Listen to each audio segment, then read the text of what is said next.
नमस्ते मेरे प्यारे मित्रों, मैं हूं शिखा महेश्वरी और मेरे YouTube चैनल में आप सभी दर्शकों का स्वागत है।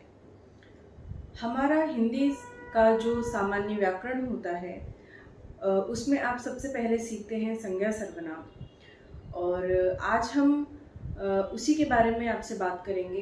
कैसे आसानी से संज्ञा और सर्वनाम में तुलना की जा सकती है, कैसे आसानी से संज्ञा और सर्वनाम को पहचाना जा सकता है, कैसे आप परीक्षा में संज्ञा और सर्वनाम के प्रश्नों को आसानी से हल कर सकते हैं और पूर्ण अंक प्राप्त कर सकते हैं।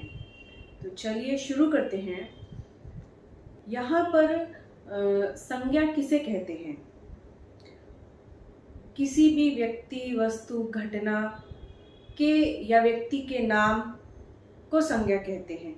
मतलब किसी भी वाक्य में अगर किसी व्यक्ति का नाम, वस्तु का नाम, शहर का नाम आ रहा है या किसी कंट्री का नाम आ रहा है तो वहाँ वो शब्द वहाँ पे संज्ञा काउंट होगा।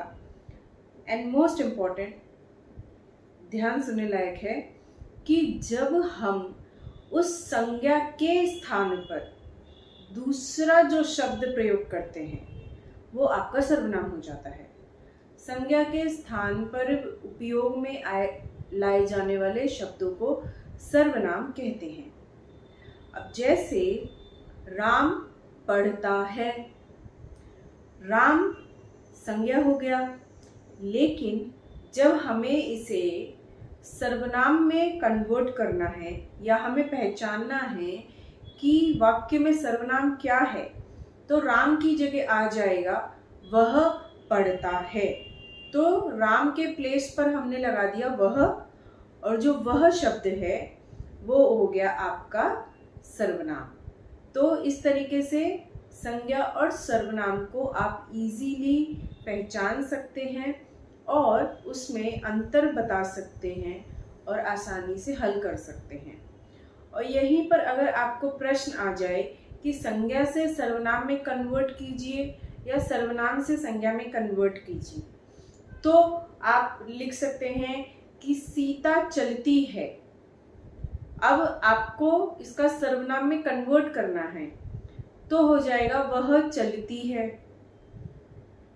ये भी ध्यान रखना है कि लास्ट में आपका पुरुषवाचक है, स्त्रीवाचक है, वर्तमान है, भविष्य है, भूतकाल है, ये आपका एज इट इज रहेगा। लेकिन क्योंकि आपको यहाँ पर सिर्फ संज्ञा और सर्वनाम को परिवर्तित करना है तो सीता चलती है, संज्ञा सीता हुई और सर्वनाम हो जाएगा वह चलती है। वह जो शब्द है वो आपका सर्वनाम हो जाएगा। तो इसी प्रकार से और वाक्य हम ले लेंगे। दिल्ली में आज मतदान होने वाले हैं। तो दिल्ली शहर का नाम हो गया, तो दिल्ली आपका हो गया संज्ञा। अब हम सर्वनाम में अगर इसको देखें, वहाँ पर मतदान होने वाले हैं। अभी हमें यहाँ पर शहर का नाम नहीं दिया है, दिल्ली के प्लेस पर हमने लगा दिया वहाँ, तो ये हो गया आपका सर्वनाम। यह बगीचा बहुत सुंदर है। यह क्या हो गया? सर्वनाम। अभी अगर उस बगीचे का कोई नाम हो, हैंगिंग गार्डन बहुत सुंदर है। अब जो हैंगिंग गार्डन है वो गार्डन का या बगीचे का नाम है, तो हैंगिंग गार्डन आपका हो गया संज्ञा। गंगा नदी सबसे पवित्र नदी मानी जाती है। अब यहाँ पर गंगा जो है शब्द वो आपका हो गया संज्ञा। यहाँ पर एक नदी बह रही है। अब यहाँ पर हमने नदी का नाम तो लिया नहीं है, तो यहाँ शब्द हमने लिखा है, तो ये हो गया आपका सर्वनाम। तो इस तरीके से हम संज्ञा और सर्वनाम में अंतर बता सकते हैं कि किसी भी व्यक्ति, वस्तु के नाम को संज्ञा कहा जाता है और संज्ञा को जो रिप्लेस करे, संज्ञा के स्थान पर जो लगेगा वो आपका सर्वनाम होगा।